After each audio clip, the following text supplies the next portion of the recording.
What's up, everyone? Today we have the pleasure of sitting down with Justin Norris, Director of Marketing Operations at 360 Learning and the creator and host of RevOps.fm, a new podcast about RevOps, but also marketing ops, Martech, a bunch of other stuff.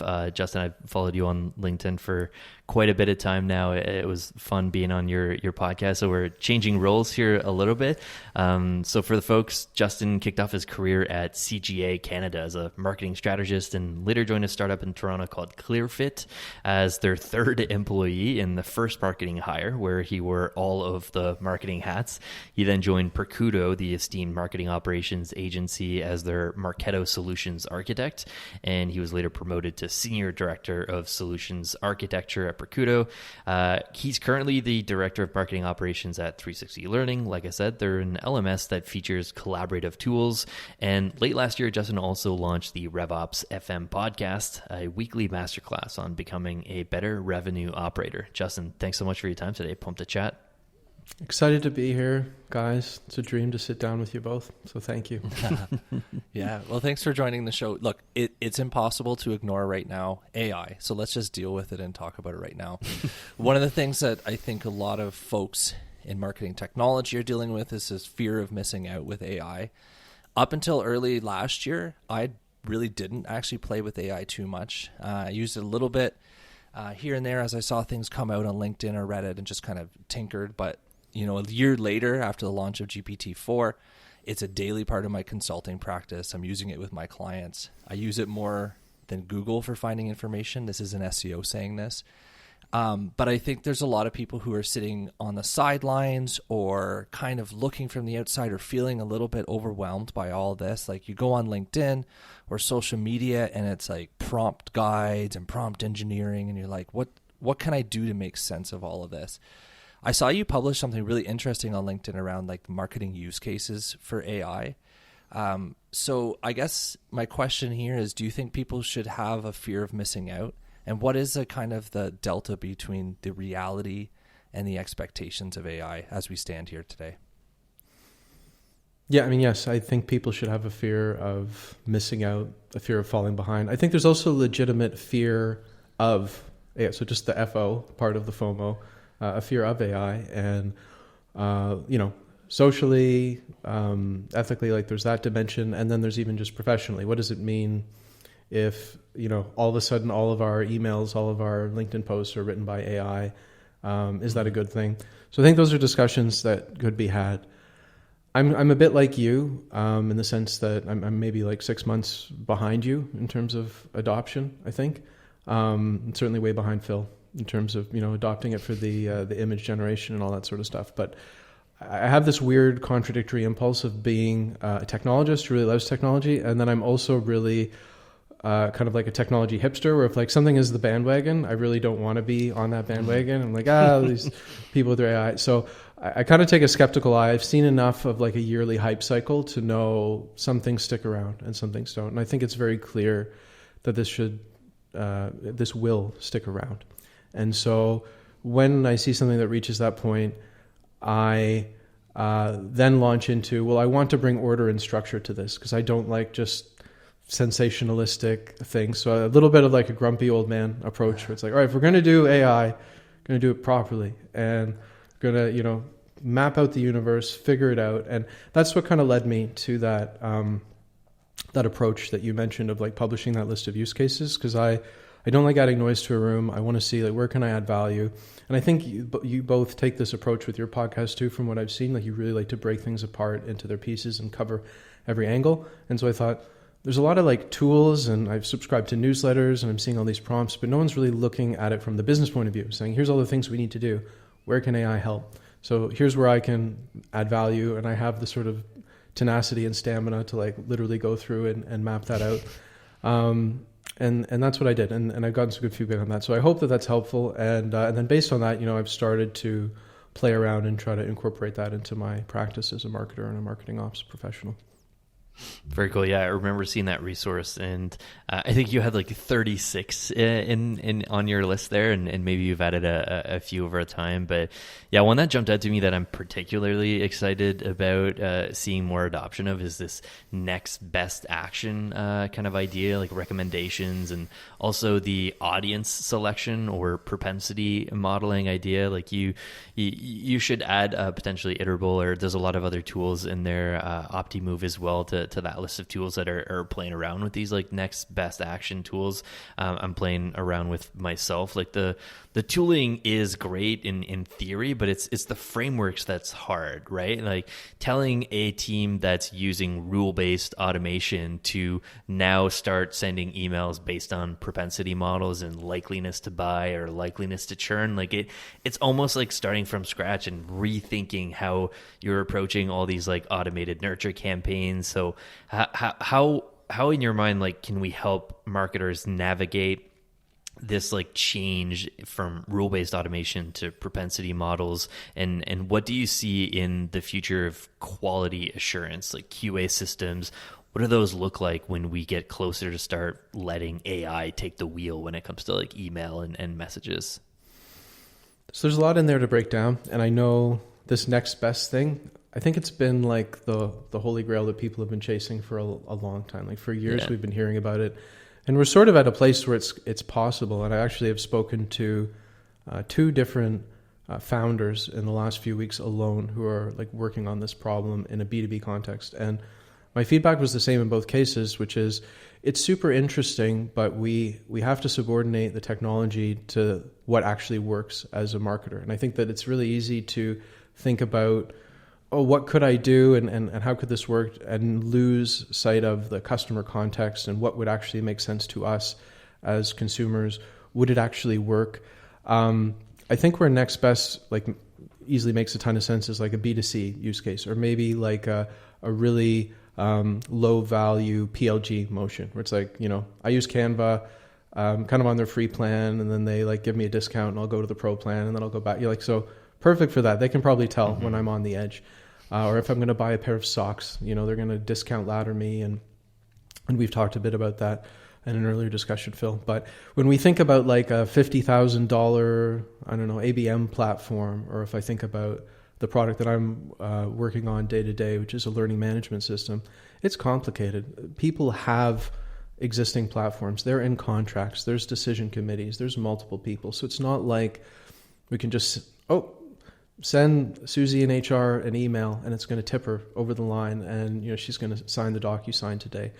I think there is an interesting discussion to be had where if we can identify, if I think about the sales cycles that I've been in where I'm comparing different products, there are certainly moments where if somebody could, hey, just tell me a bit more about this feature because I'm hesitant here, or tell me a bit more about this particular use case because I don't actually think you're strong and maybe you are. So maybe it's where we tie in the gong calls, or we tie in the digital body language, the things that they're doing on the website, the things that they seem to be poking around in. But I think it has to get really good at that. If it's just like we detect that like this ebook seems to work well across 10,000 people, I don't know if it's actually going to hit. I think the propensity part is different because we've been doing like predictive scoring for 8-9 years. I think that's pretty well established, and in terms of fit, in terms of behavior at that level.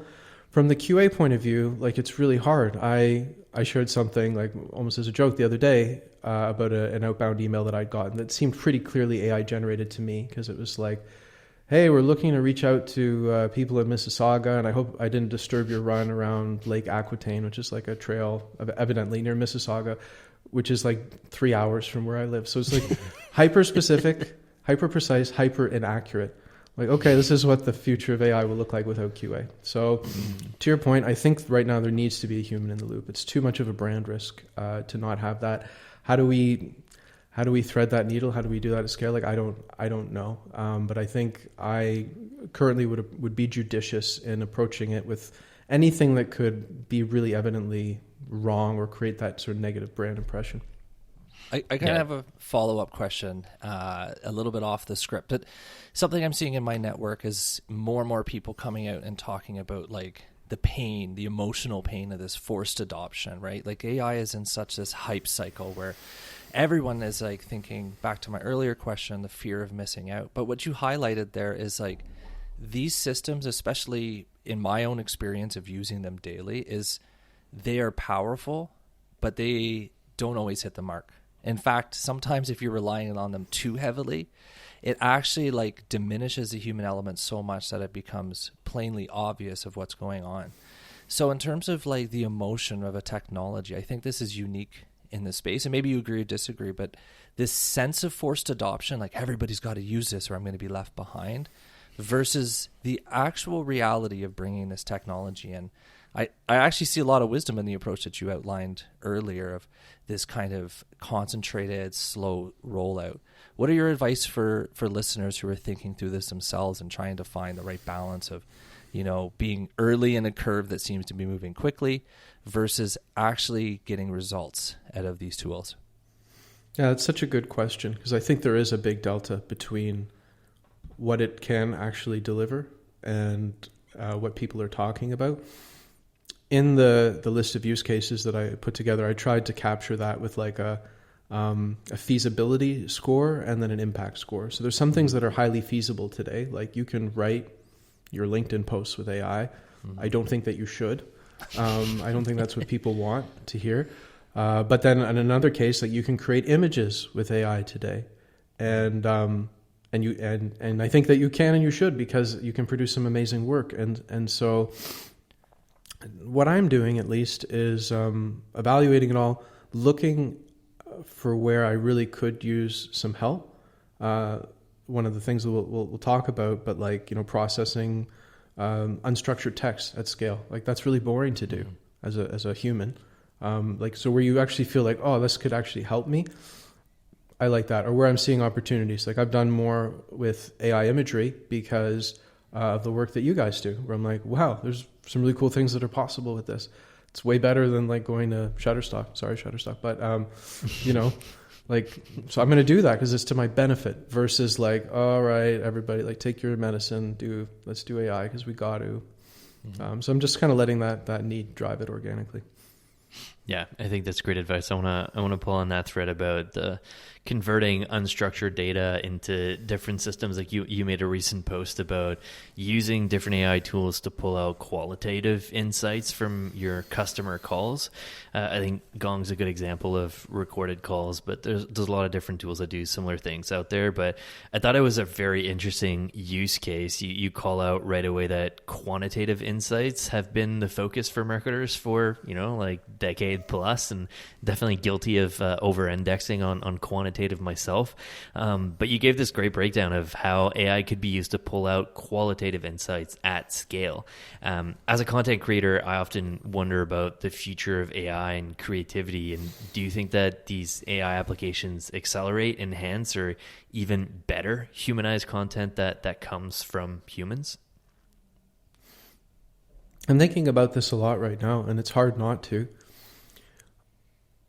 I think if we start from the place that the thing that makes creative work excellent is that are those insights, is that, you know, root insight. And I do think that is a uniquely human thing to perceive. You know, we haven't gone too far. Somehow there is that whole debate about, is AI sentient? Does it have rights? That seems to have died down, like, thankfully.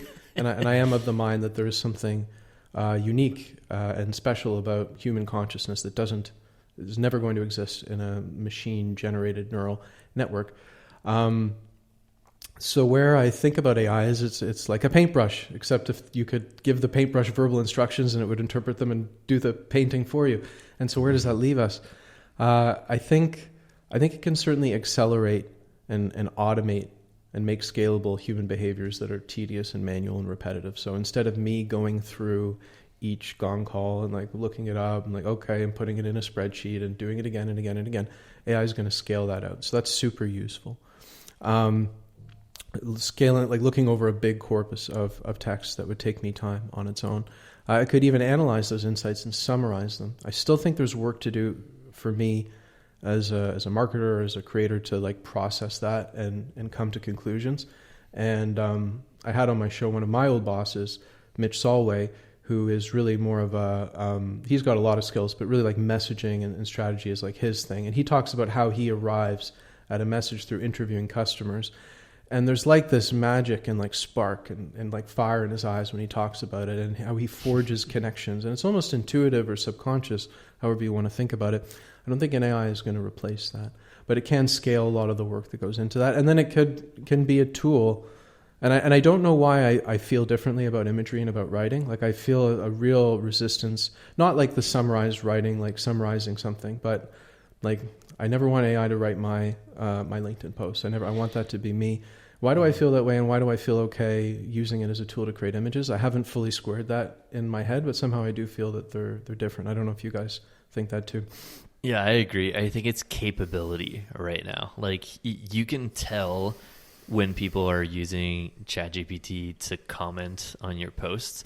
Like if you use it enough, you can spot the things that just like repeat themselves. Like in conclusion, in summary, like I do believe, like there's just like a bunch of shit that's just like you didn't write that. Like there's robotics in the word choices there, and it's like there's lacking human, like I don't know, like the way I like to write posts is like if I was to like when we do a launch for this episode, I try to think of how would I message my friends or like my family about this episode, and I literally write down my posts on my phone, and like I'll message that out, and like I want it to sound authentic. And so like in the early days of ChatGPT, like I played around with it, like help me write this post based on like this summary, and it's garbage. Like I just don't like the output at all. I don't think the capability's there. I'm sure like maybe JT, you can touch on like the custom stuff you're building and like how you can tweak some of your prompts, and you know you can eventually get to something better. But I agree, Justin, like I think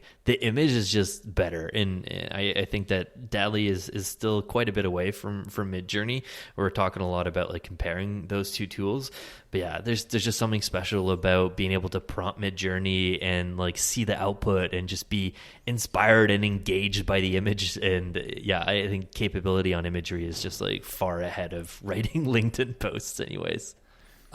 I'm gonna come in with a little bit of a different angle. I will share the discomfort I have around it, but I think I actually somewhat have that discomfort sometimes with the imagery. And I have to say this as somebody who uses Midjourney extensively. Phil's hooked me to it. He's got me paying way too much money for Midjourney every month to generate images as stress relief sometimes even. But I think sometimes it comes back to the heart of AI itself, as it's the inputs. And so what I've played with, okay, I have an unfinished novel like every other writer in the world. And so I prompted it with a ton of my writing. And what freaks me out is that I use transcription, voice transcription, and say, now write me a section. It's actually pretty good. So I think that the inputs have a lot to do with what you get as an output. So if you're putting in boilerplate prompts, you're going to get GPT boilerplate out of it, and that we can spot a mile away. But I don't think it's very long until the default styles, like, and I think that's what Phil's saying about Midjourney versus DALL-E is like the default style of Midjourney is beautiful. Like it is an artist quality content, but when we see GPT writing, it still reads like GPT boilerplate. And, you know, kind of dovetails me into this question I have in around the Gong process that you had. Like, as I was reading through and listening to your last response, I was like, all software, including AI, is derivative of spreadsheets. So I see this like spreadsheet process of going through these Gong calls and analyzing sentiment and telling the machine, this is what I think this means, you know, words like I hate. And you made a really good post on LinkedIn about this, how to leverage insights and pull these out of the qualitative conversations. Maybe you can talk a little bit about this process, like from your perspective of how to input, tune, manage these AI processes to actually deliver real value to organizations. Yeah. And I'll say I don't have it fully baked yet. Something I'm actively working on, like automating. So on a one-by-one level, like you can take a transcript and paste it into ChatGPT or portions of it and ask it for something, but that's not super valuable beyond just reading it. What I was working on, the problem I was trying to solve when I wrote the post that you're mentioning, was we were doing outbound, and I was experimenting with writing some emails. And with outbound, it's all about like breaking through, right? Like when an email shows up in your inbox, there's an immediate relevancy gate that your mind applies. Like, can I delete this? Because I'm busy and I want to delete it. I want to make this go away so I can move on. Or do I have to worry about this? Or should I think about it? And if it's, outbound is like, I'm going to shoot my shot. And if by some miracle I'm relevant enough, I might just pass through that gate and get a second of your attention, and maybe a second more and a second more. And in order to do that, you have to know their pains. Follow like Josh Braun. He's a big cold outbound, cold calling, sales, email thought leader. And he writes a lot about like just really knowing your customer there. So I was looking through Gong, looking at pains, like looking for their language. What are the things where they're talking about? It's like, oh, I hate this. This is such a drag, or this is the worst, or the things. If we were speaking to other marketers or marketing ops pros, like we could just know those things through our own experience. So it was super useful for that. Now to operationalize that, I was just playing with this last week. I've got it to a place with Zapier, which is just the workflow tool that I have, where I can create a tracker in Gong for the thing that you care about, whether that's how did you hear about us information, whether that is pains, like description of your customer's pains or the competitors, whatever. Save that as a search based on that tracker. And so you can use that as a trigger for Zap. That's built in so far. The next part, which isn't built in, is you need to go and retrieve that transcript. So for that, you can use like an API or a webhook rather in Zapier to go and ping the Gong transcript API, and it will return that transcript to you. So I am here in the journey. That's like as far as I got. The next step is to actually feed that transcript into an AI in an automated way with a prompt, and get back a response that summarizes it, and then do something with that, whether that's pushing it into a Salesforce field or HubSpot field, or pushing it into a spreadsheet to analyze. And I'm actually just blocked literally at the moment by the fact that I don't have access to the subscription credentials to plug in to my Zapier account. So I'm just working on navigating that internally. But the built-in AI by Zapier action seemed a bit rudimentary, and I may not know how to use it properly yet.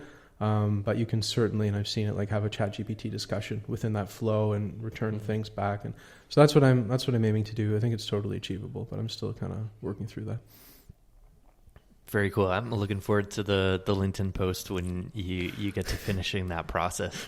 And maybe we can package that up and use it for other use cases, because I think it's super powerful. I think this idea of being able to spot specific things that are valuable to you from a messaging standpoint. But yeah, like I definitely agree with this idea of like, APIs are opening the door on a lot of automated use cases for ChatGPT, and using tools like Zapier almost bring me to this idea of how can we go to this like composable world where we're using Zapier to hook up different tools and including our own unique custom data sets to ChatGPT and instructing it with better information, right? You wrote about this best of suites versus best of breed discussion. We talked about this on your podcast too. I like to call it platform versus composable. Being a Marketo guy yourself, I was actually pretty surprised to see that your conclusion there was that you actually favor best of breed tools, but you accurately called out the challenge of integrations with composability and best of breed.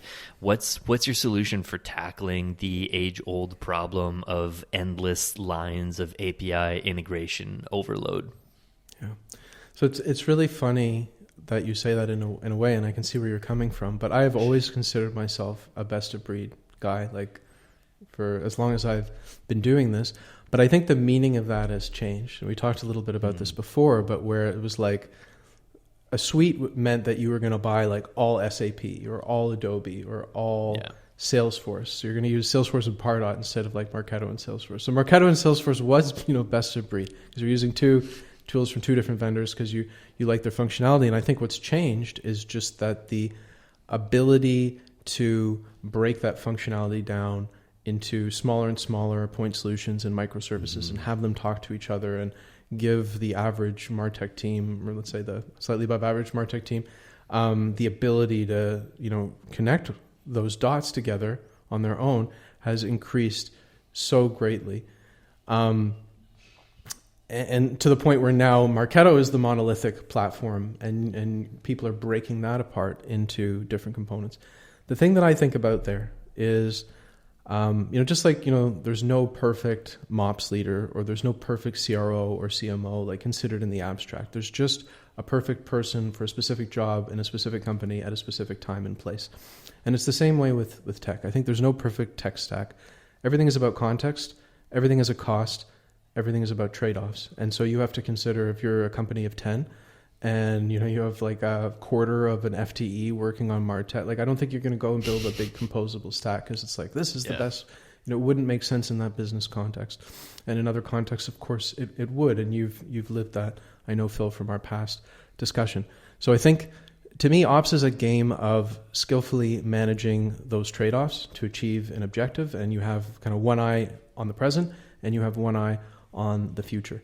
And I feel that with the rise of easily accessible APIs, the rise of microservices, and most importantly, the rise of workflow automation tools, has changed that game and made it easier than ever. So, long-winded way to answer your question about APIs, but I think having a centralized place to manage all of those connections means you don't necessarily need to have your marketing automation platform be like your workflow source of truth, your CRM be your workflow source of truth. You can have an independent workflow layer.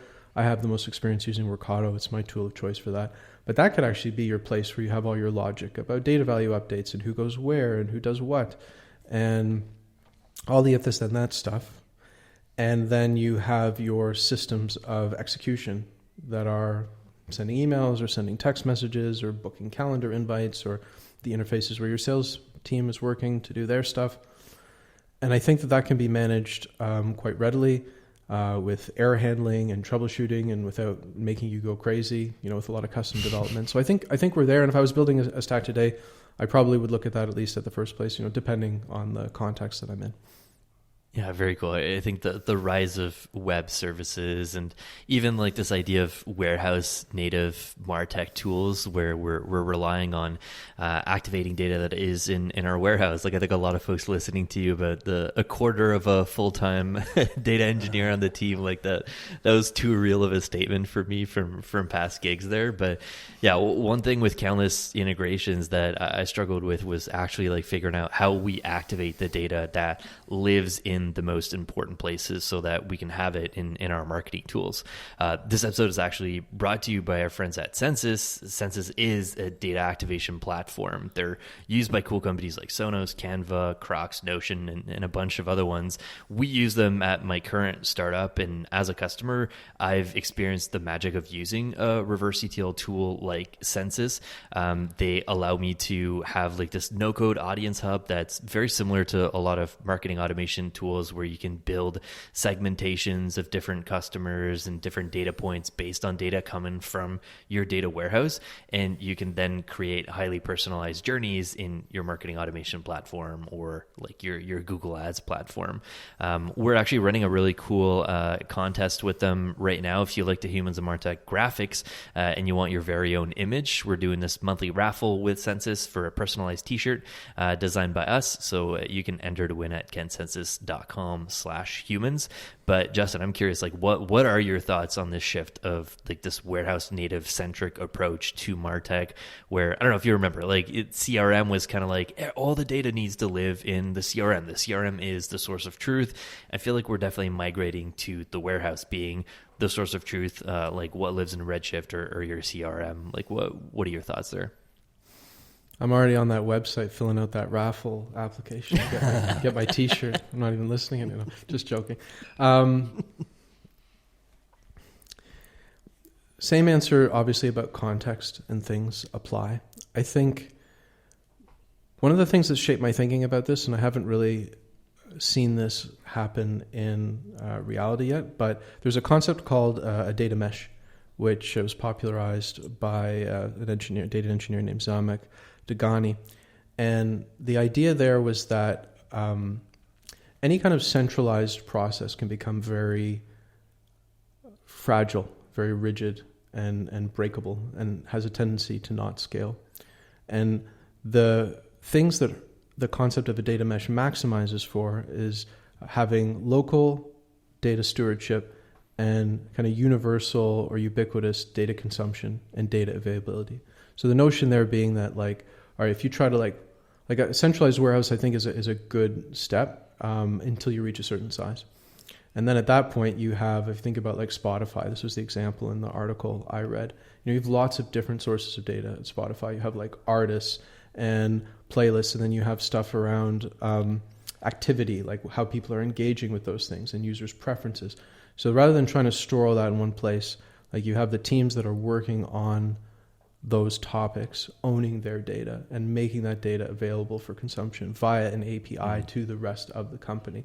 So in a sense, you have multiple sources of truth, but those sources of truth are domain specific and kind of bounded. And hopefully I'm not mangling Zhamak's concept here, but this is like my understanding of it.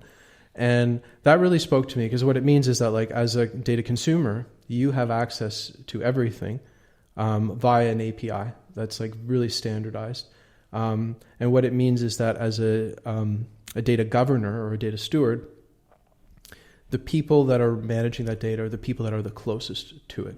Now, this presumes an organization of a size and scale where you have kind of distributed data resources and you have that expertise in different places. So you're not going to get there at like 500 or 1,000 people. And for that, probably a centralized data space or data warehouse works. The challenge I find is that even at a smaller scale, you run into challenges where your data warehouse administrator doesn't necessarily understand the nuances of the data that they're ingesting. And so there has to at least be a really strong partnership between kind of a data steward on the functional side, so like within marketing or within sales, probably in the ops team, working with them on like schema, structure, how do we make that data accessible and available? Because otherwise you get, it doesn't live up to its promise. At least that's what I've seen. And I think, Phil, you've gone further along this composable warehouse first journey, so you've probably seen more of those pitfalls, but I've lived those things as well.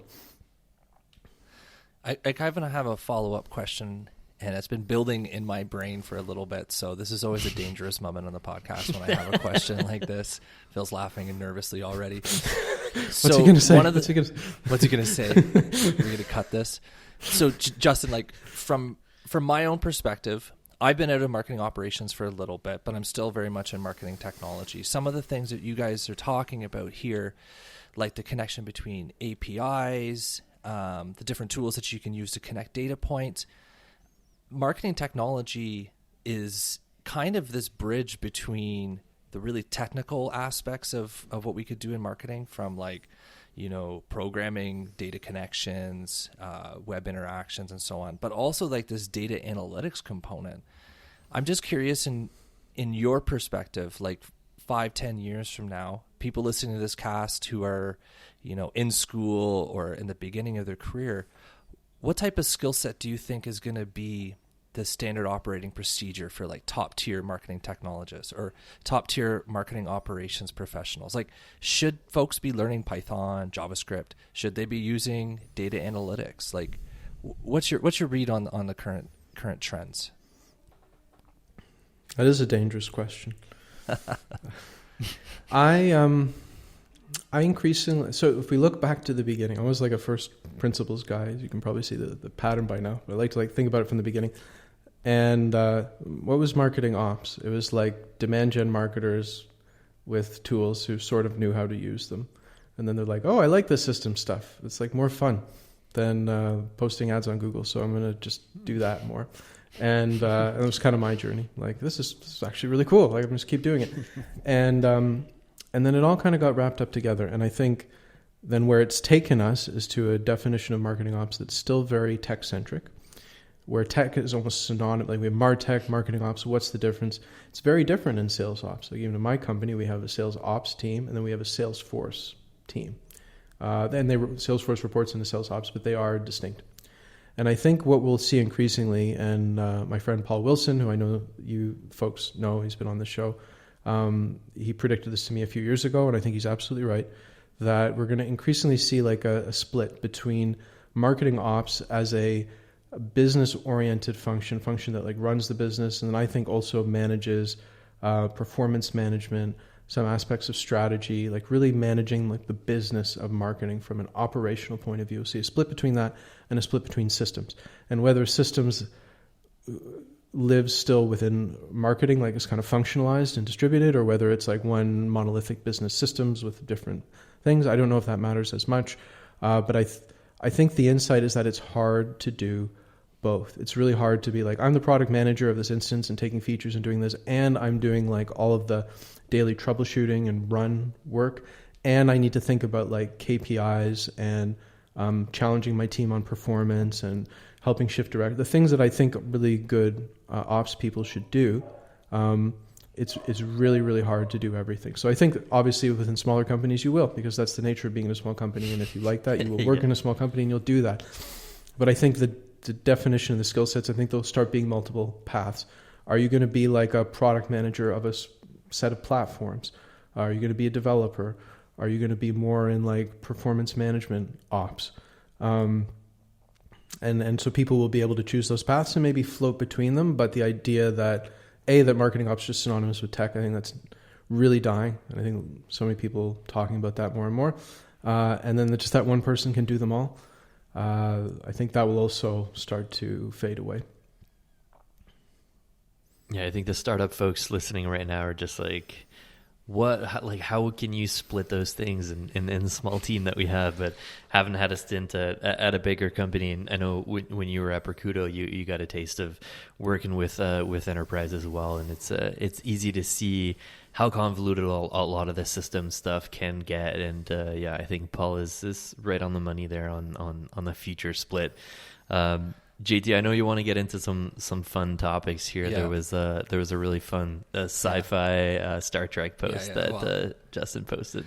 Yeah, so I was introduced to Star Trek. I didn't have a choice about being a Trekkie, so forgive me at the outset. It was indoctrinated in me. But you kind of made a fun post about this, right? Star Trek predicting so many technological leaps, and I think Star Trek, if you've watched it, is obviously it's got everything, right, from the AI on board. And just so much from there. I think that in most science fiction, however, we don't get to see these transitional moments, right? Like we'd never get to see them go from having, like holograms or the ability to transport instantly. Like what are the effects on people and the normalization of the technology? It's always like, oh, this is so normal. Obviously, we're back to this AI question we can't escape ourselves from in this moment. But how do you think we prepare ourselves for these kind of quantum leaps that we see and can forecast? Like I think regardless of AI's ability to execute today, I think it's probably pretty fair to assume that it's going to be a game changer. In the long term, we're going to have AI integrated into our future tech stacks. So what are you thinking that folks should be doing to prepare themselves? Kind of a follow-on to my last question as well. And it's funny you mentioned about those transitional moments because I haven't watched all the Star Trek series, but I think The Next Generation was like my intro point to Star Trek, and then I watched Discovery, and then I watched Deep Space Nine, which I really loved. And then Deep Space Nine ended, and I sort of felt a vacuum of like, what am I going to do? And I'd never watched the original series, and I kind of started. I haven't actually been able to fully get into it yet. But just the other day, I started watching Enterprise, which I hadn't seen before. And it's funny because it sort of covers this transitional moment. Like it's about the first Enterprise, like where, I think they're like, we're going to go at like warp 4.5 or something. And that was like a big thing for the non-Trekkies in the audience. Like, later ships are like at warp 9. So this is like a very early thing. And one of the first real interstellar spaceships for that society. And so it was kind of cool seeing, them grapple with coming out of their infancy as a star-faring civilization and moving into, taking a seat at the grown-up table with all of the other, cultures that are out there, the Vulcans and the Klingons. And so maybe that is a much more monumental kind of shift than what we're going through even with AI. But there could be something similar. I think we're probably grossly unprepared as a society and will, continue to be. And I think as individuals, we can probably prepare ourselves. But ultimately, all of the technology is a reflection of the the people who use it and collectively the society who use it. And we can see that with all the tech that we have that can like do good, that can do harm to people, to places. So I suppose this is a kind of dour and pessimistic answer to your question, John, but I sort of think like, as an individual, I guess I want, I did an episode on AI, just a solo episode, and I kind of ended it with this like comparison of how this technology is used in Star Trek and how it's used in WALL-E. And like in Star Trek where, it's a tool, it enables people, they're like, computer, give me a diagram. Like, so they're using the AI, but the human is very much like just solving the problem. The computer is just taking them to the next level as a thinker. And I really love that. And then there's WALL-E where, you're like an adult baby sitting in your floating hover chair and the AI is just keeping you in this state of, inactivity and mindlessness. And I could see us that's what worries me a little bit about some of the like, GPT, write me a blog post about XYZ and create all the socials and just do all my work for me. That we stop thinking, we're gonna lose that. So I suppose there's a certain vigilance that I personally am maintaining that I hope other people maintain about like, let's not get lazy. And I think market forces will to a certain extent be self-correcting there because I don't think those things will work very well. If they start working well, like if you can finish your novel with AI, like, that actually kind of scares me, to be honest. Well, and just from my own experience, it's not finishing the novel for me, but prompting me through the most difficult bits, the parts that I got stuck on.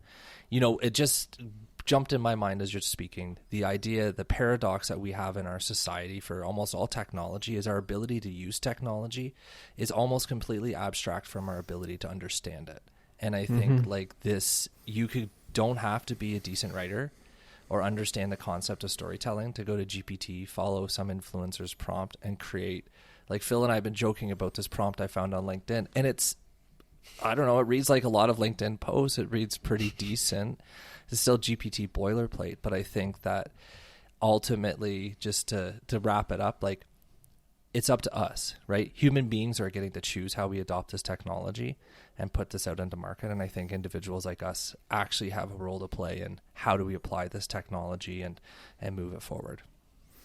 And evangelizing that's to the extent that, anyone is listening to me, that's what I'm trying to do as well. Like, here's how I think it's a good way to use it. Here's what I do. Mm-hmm. I love the Star Trek WALL-E comparison. Admittedly not a big Trekkie myself. Like I think it's just overwhelming, like all the ways you can get into it and start watching it. And I tried, but got stuck. But I am a huge WALL-E fan. It's one of my all-time favorite movies. And yeah, I think about it a lot for AI and who's going to be our future WALL-E to save future lazy generations from being able to like problem solve and not dehumanize a lot of like our problems there. But I want to stick to the TV show theme for a second. Justin, your post that got a good laugh from me was your suggestion to have a Shark Tank kind of competition when you are shopping for Martech tools. I think a lot of the folks listening have gone down that road of, all right, we need a new reverse ETL tool, or we need a new marketing automation platform, go on websites, you fill out demo forms. And then for the next month or two, like you're just chatting with sales folks and jumping on different demo calls, and you're comparing notes with different tools, and different tools are using different words to really mean the same thing and different features. But it would be hilarious to see, like you suggested, vendors argue in front of each other and how drastically similar some of the pitches would be. It almost made me think of like this RFP process where in government in Canada, and I think it's like that in the States too, like instead of going out to vendors and saying like, hey, I'm kind of interested in this tool, like give me a demo of it. The RFP process is like, I have a need for this, a solution to this problem. And then you just like put out the RFP, and then vendors bid on, like, maybe they do demos and stuff like that. So it would be cool to kind of flip that. But one thing I thought about that I wanted to ask you is like Juan Mendoza, a friend of the show, built something along those lines a little bit last year with the TMW 100. I had the pleasure of being a judge, and the vendor applicants had to fill out a pretty rigorous set of questions, and it almost felt kind of like a sales pitch as a judge, like reading through it and stuff like that. So maybe you should collab with Juan next year and turn TMW 100 into a Shark Tank pitch fest. That's really cool. It amused me the extent to which people responded to that post and was like, oh, we actually did this. And some people like it worked, some people like it didn't. And even that salespeople were actually into it too. Like, because I think, I mean, haven't gone as deeply down the sales process rabbit hole, but I think as a buyer and then to an extent as an operator that, you know, interacts with our sales team, I think there's just so much work that needs to be done around the sales process, like not just optimizing it within the existing framework, but totally new frameworks, totally disruptive paradigms, because it doesn't work well. It wastes a lot of salesperson time. It wastes a lot of buyer time, and there's so little trust. I don't trust any vendors anymore. I don't trust anything that they tell me, not because they're bad people or because they lie, but because a sales engineer can spin anything. Like, I have done the job of like, these are all my use cases. This is exactly what I want. Tell me if you have it. Give me links to your documentation. And yet you buy the product and you end up there and you're like, oh, like it isn't what I thought it was. So I think ultimately, like that's where PLG comes in. That's where pilots, where trials, like you want to get your hands on it. I want to see what it can do. The Shark Tank thing would be another way potentially around that. And at least that would cut down the back and forth time. And like, you know, they're trying to plant landmines and create fear, uncertainty, doubt about each other. So if like, you know, demand base is like, well, 6 Sense can't do X, Y, Z, then at least the 6 Sense person is there. And it's like, actually, like, you know, you can almost like an adversarial court process where they could like hash it out and maybe get to truth a little bit more quickly. I'd be totally open to that. But no, like as a buyer, it sucks. It just sucks your time, sucks the life out of you. So something needs to change. I don't know what the right answer is though. Yeah, I love that idea. You know, just as a tag along to that, like this idea of clarifying what the category actually is. Like sometimes you go into these Martech, you know, conversations, you're like, what the heck am I even buying? Like everybody says something totally different. You know, speaking of hands-on experience, one thing I saw, you joined a live MOPS huddle on marketing ops horror stories. And as tempted as I am to turn the humans of Martech into a weekly confessional with folks, you know, I think that a lot of us have made mistakes, grievous errors, sending to entire databases, not naming names, John.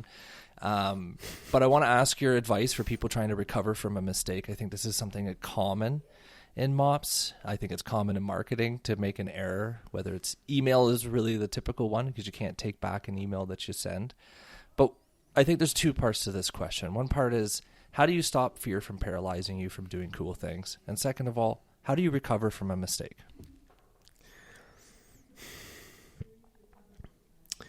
On the fear question, I think part of it is just, I don't know, part of it is just like going with the flow. Like when I was on the agency side, I would sort of tell new consultants, like, listen, I've made bigger mistakes than anybody and I'm here and it's fine.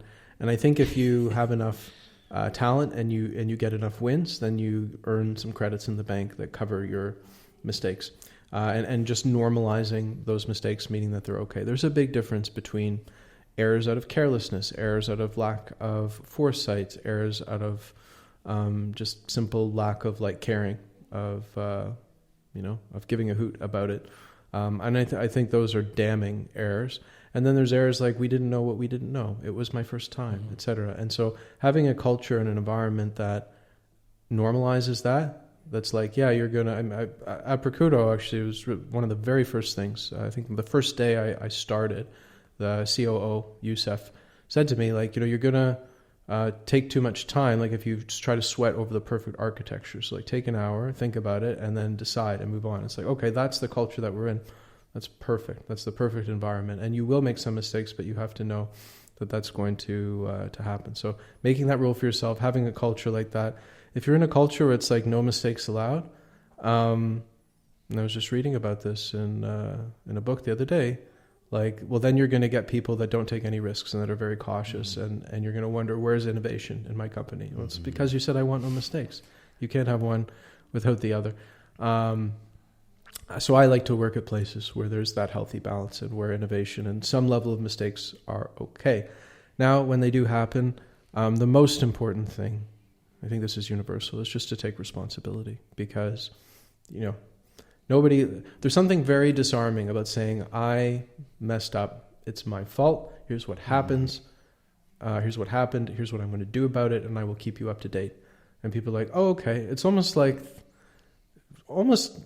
only just brings your credibility back up to zero, but even sometimes a little bit higher, because people can see that you're really taking responsibility, and here's why we did it. And, there's just that level of ownership. If it's every week on the same thing, we screwed up again, I'm here to tell you, okay, that's not good. But like every now and then, or on a new thing, that's normal, and that's fine. So avoid the urge to explain it away, to be like, yes, we want to say, but actually, and it doesn't help. And just being like, I try to do that, and it has served me well. Yeah, love that answer, Justin. You kind of talked about this also on your you talked about the field blocking moops that you had on the RGA podcast probably a couple of years ago. An oldie, but a goodie. Forgotten about that one. Yeah. But like the one thing that I loved about like kind of like when you were unpacking, what happened, kind of what you were doing after, was your rule for always in the future now having another person doing your QA. And folks listening might just be like, yeah, well, obviously, like someone else is gonna QA the email that I write. But like, especially in startup, when you're moving fast, or even agency, when you've got like 4 clients kind of on the go, it's so easy to just like QA your own stuff. But you've been in there for multiple hours, you're looking at the same workflow, the same smart rules, the same flow steps, and like, even as detail oriented as you can be, it's so easy to just like miss something that would be super obvious for someone who's coming in with a fresh set of eyes, just got up, is drinking a coffee. But yeah, would love to hear your take on that. Like, sorry to bring up old bad memories. Yeah, no, that one was terrible.